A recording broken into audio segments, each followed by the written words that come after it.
नमस्कार मित्रांनो, आपण पाहतात विदर्भराज 358।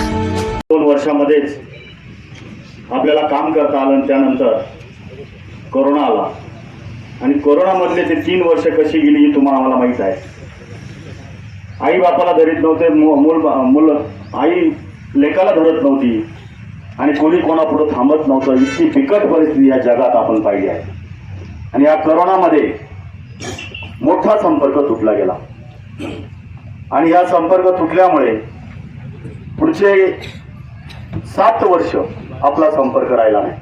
फक्त कार्यक्रमाला भेटी, लग्नांना भेटी, काही वस्तुशांती आहे, अशा गोष्टी आहे, अशाच गोष्टींमध्ये आपण एकमेकांना भेटलो आणि त्या ठिकाणी अर्चनाताई गामणे आणि संगीताताई जाधव हे दोन्ही आमच्या पॅनलचे महिला उमेदवार आहेत, त्याही जमल्यात आल्यात, त्याबद्दल त्यांचा एकदा टाळ्या वाजून आपण सर्वांनी स्वागत करूया।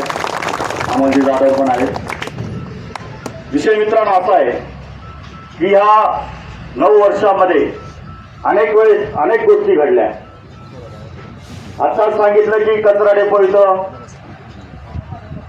स्मशानभूमी इथं, आता राहायला कत्तलखाना इथं। त्यावेळेस या कत्तलखान्याचा ठराव महापालिकेत मंजूर होण्याची वेळ आली, त्यावेळेस मी स्वतः ज्यावेळेस त्यांनी भूसंपादन करायचं ठरवलं, त्या स्टँडिंग कमिटीच्या चेअरमनच्या जवळ जाऊन तो ठरावाची प्रत फाडणारा हा तुमचा लाडका भूमिपुत्र आहे आणि तो कधीही मी होऊ देणार नाही असं त्यावेळेसही सांगितलं होतं की माझ्या पाथर्डीत एक काम कमी झालं तर चालेल, पण गलत काम मी पुढे पाथर्डीमध्ये होऊ देणार नाही। कारण या भूमिपुत्र आहे मी पाथर्डीचा, या लोकांची मला काळजी आहे, इथले राहणारा प्रत्येक व्यक्ती माझा आहे, माझा नातेवाईक आहे, माझा संबंधित आहे, माझा मित्र आहे आणि यांच्यावरती मी कुठल्याही प्रकारचा अन्याय होऊ देणार नाही। आणि मित्रांनो, तेव्हापासून भांडतच राहिलो, पण ते झालं ना, तेव्हा झालं नाही, पण मधल्या काळात तुम्हाला माहिती आहे 4 वर्ष गेली, प्रशासन लागलं आणि त्यांनी पोळी भाजायचा प्रयत्न केला, पण मी माझ्या इथल्या